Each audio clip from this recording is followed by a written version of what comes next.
Hey guys, so 3 major polls have just been released for the Senate race in the state of Ohio, showing Tim Ryan ahead of JD Vance by double digits. And so in this video, we'll be taking a look at those polls, why Tim Ryan actually stands a pretty good chance in the Ohio Senate race, and other major polls that have been released recently for the 2022 Senate elections. So looking at the Ohio race here, looking at the polling average on 538, Tim Ryan currently leads by 2.7 percentage points on average against JD Vance. Now, obviously, the polling data here, we have not seen that many polls, but looking at the 3 most recent ones, Tim Ryan leads by 9 points in 2 of them and by 12 percentage points over JD Vance in the other. This is a major win for Tim Ryan just looking at these polling numbers, because honestly, Ohio is not a state in which the Democrats should be polling ahead of in at all. If you look at the last couple of presidential elections in the state of Ohio, the state of Ohio has consistently voted Republican in both 2016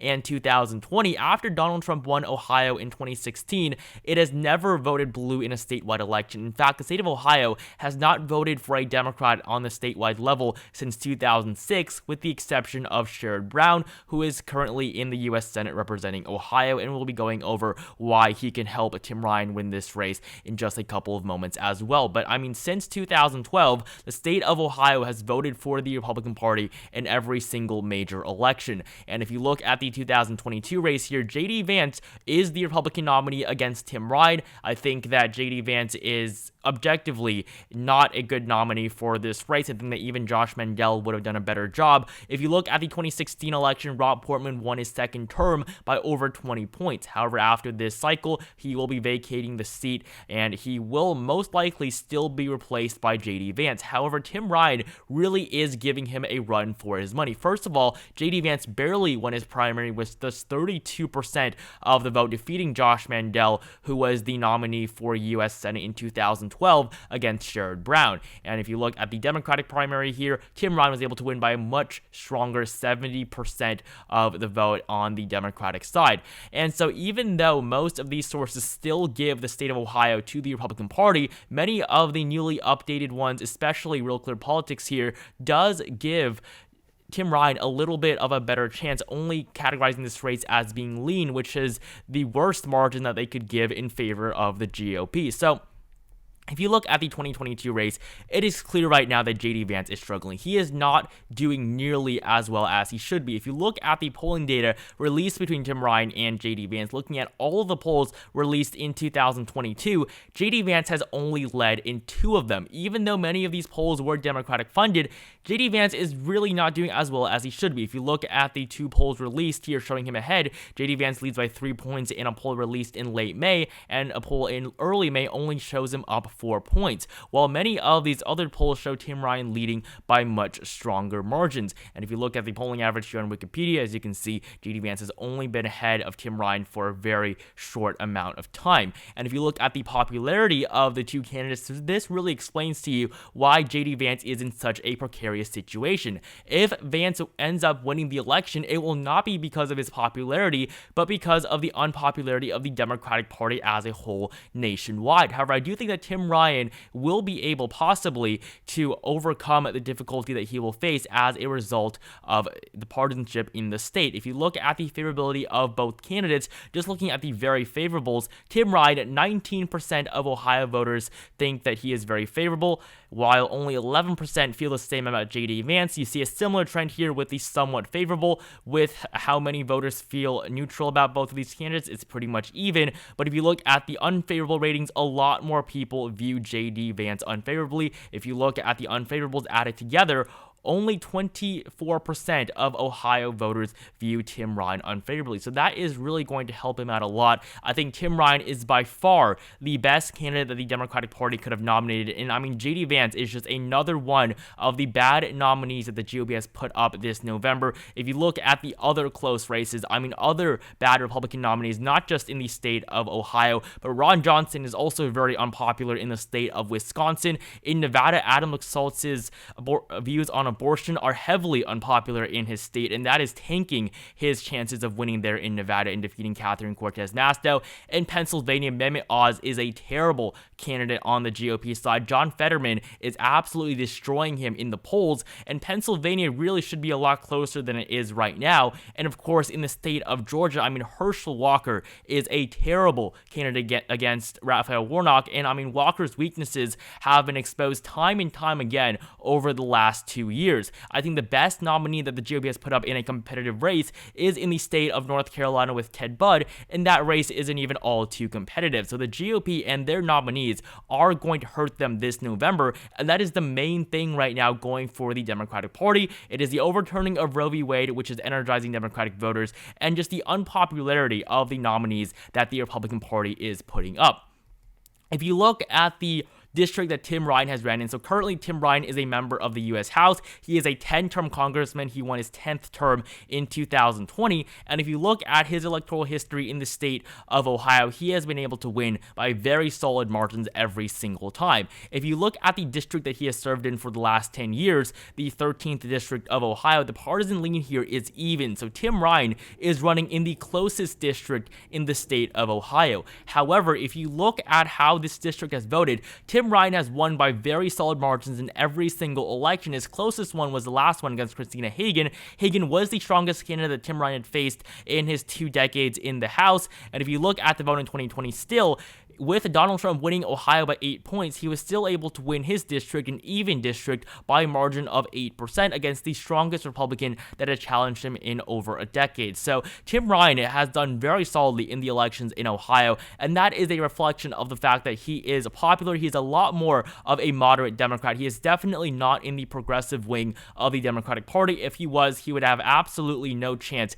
at winning. Tim Ryan did also run for president in 2020. His campaign really did not go anywhere. He basically suspended it before the primaries even began. He was polling at below 1% nationwide. He only qualified for 2 debates. So his presidential campaign was not successful at all, but I think his Senate campaign will do a lot better. He won the Democratic nomination very solidly, and this November, he will pose a serious challenge to J.D. Vance. J.D. Vance, objectively, is just not a good nominee, and that is why he is tanking in this state. If you look at the 2018 election, Sherrod Brown was reelected to a 3rd term as a Democratic senator from the state of Ohio. So the Democratic Party can win Senate elections in Ohio. It is not impossible for J.D. Vance to win. The Democratic Party even has senators in states like West Virginia and Montana. If you look at 2018, the Democratic Party did have a strong showing, even though they lost North Dakota, Missouri, and Indiana with their 1-term incumbents in these states. I mean, these were states that voted for Donald Trump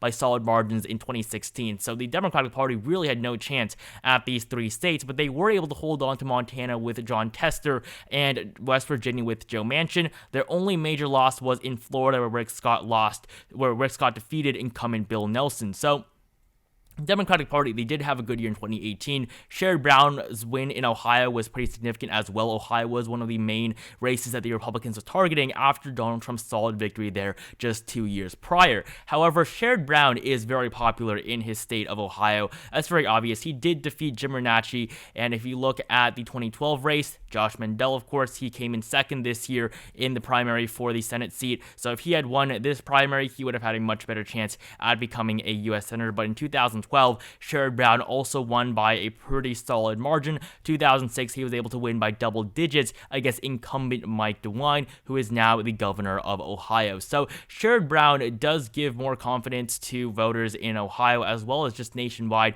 because he does show that a popular centrist Democrat can win in the state, and that is exactly what Tim Ryan is. Now, with Tim Ryan not being an incumbent, it will make it a little bit easier for him. It will make it a little bit harder for him to win, because he is still running in a race where the Republicans currently held the seat. So it will still be an uphill battle for Tim Ryan, but I think that as of right now, with the numbers that we're seeing, we are going to have to wait for more polls, but right now, Tim Ryan is definitely in a good position. If you look at the polling throughout the entirety of the election cycle, you'll see that Tim Ryan has been pretty solid in his polling numbers for a very long time against basically any of the potential Republicans that he may face. Even the early polls showed Tim Ryan leading over J.D. Vance. And if you look at some other major races this November, November, you'll see that the Democratic Party on the generic congressional ballot is doing significantly better than they were before. They are now only behind by 1.6%. Now, this is a major increase because, I mean, there are so many of these generic ballot polls released every single day, and so that is why, I mean, at one point just a month ago, they were down by 2.4%, so they've almost been able to cut down their deficit in half, and they have not been under 2% against the Republicans in a very long time. The last time that they were down by less than 2%, you'd have to go all the way back to early February of this year. So the Democratic Party now is doing better than they have ever done for a very long time. Looking at the generic ballot polling here, you'll see Democrats are leading by pretty significant margins in many of the latest polls, and I think that this is obviously reflective of the overall trend that the Democratic Party's chances at the Senate are improving. If you look at the Senate's chances for either party based on the 538 forecast, this is the light model using just polls alone, the Democratic Party actually has a 61% chance at winning the Senate if you only look at the polling numbers. So this is a statistical model, which means that it uses the polling numbers to simulate many potential outcomes. And so with the polling numbers, the Democratic Party is doing very well. And if you look specifically at this map here, I mean, the Democratic Party is expected to win in every single competitive race just based on the polling alone. Even in the state of Ohio, it is very, very close. In the state of Ohio, Tim Ryan has a 48% chance of winning, JD Vance 52% if you only look at the polling data. And if you look at the chances of winning for either party, you'll see that JD Vance's chances have gone from 71% all the way down to 52% as a result of the polling numbers. Now, if you do look at the deluxe model, things are a little bit worse for Tim Ryan. I mean, significantly worse. He only has a 17% chance of winning. So the deluxe model also uses fundraising numbers, voting patterns, which is what is really bad for Tim Ryan. It is the voting patterns in the state of Ohio and how much the state has shifted to the right, and also expert ratings, which is probably not going to help Tim Ryan either. So looking at the numbers here, you'll see that the Republican Party is still heavily favored in Ohio. But if we do get more polls showing JD Vance behind Tim Ryan,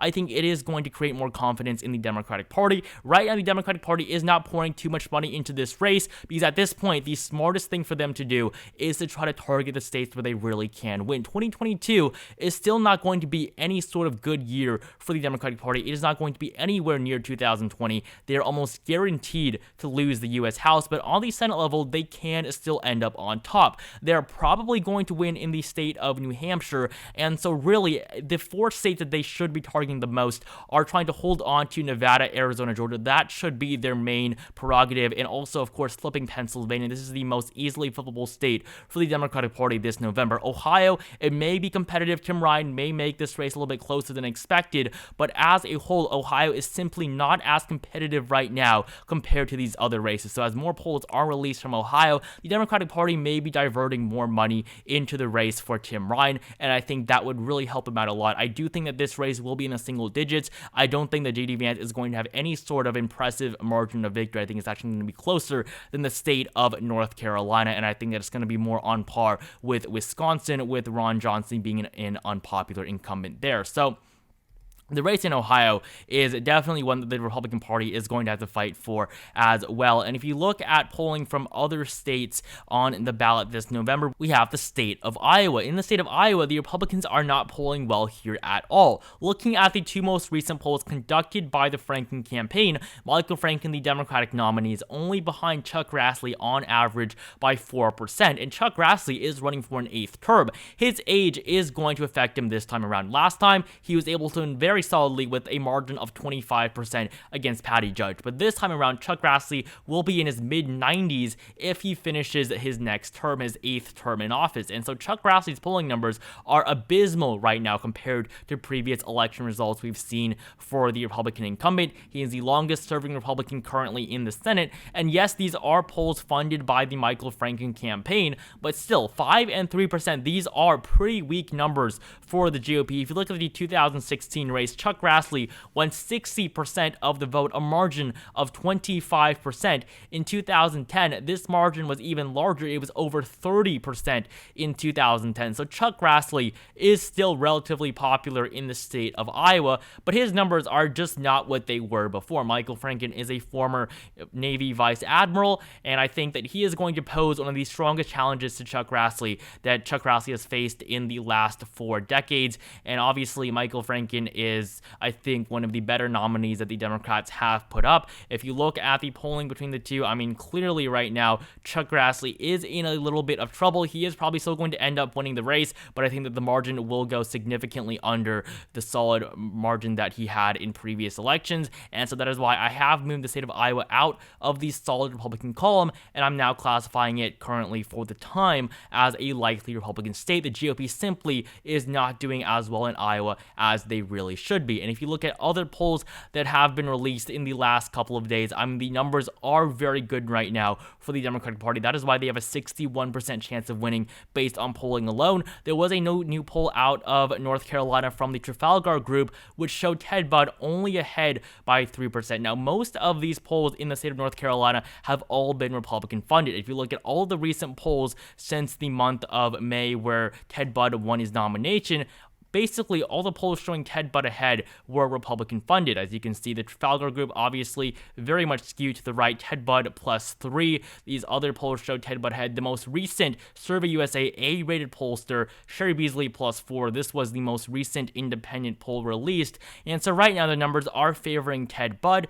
I do think he will end up winning by much larger than 1.8%, but as of right now, Sherry Beasley is actually doing a little bit better than expected, and even in these polls that are Republican funded, she is still holding her ground. So numbers in North Carolina, obviously, Sherry Beasley is still probably going to lose, but Ted Budd is not polling where he should be either. If you look at other races, we did look at these polls previously. Maggie Hassan +9 over Donald Boldeau. Catherine Cortez Masto up 3 against Adam Laxalt, who is turning out to be a horrible Republican nominee. Ralphie Warnock leads by 4 and 10% according to the 2 latest polls in Georgia. I mean, this race is actually now in favor of Ralphie Warnock. He is actually the front runner now against Herschel Walker, despite Herschel Walker having led in the polls previously for a very long time. The race is slipping out of Herschel Walker's fingers. If you look at other recent polls, I mean, Mark Kelly up 6 and 9 percentage points in Arizona. Ron Johnson is even polling behind the Democratic frontrunner Mandela Barnes in Wisconsin. So the Democratic Party right now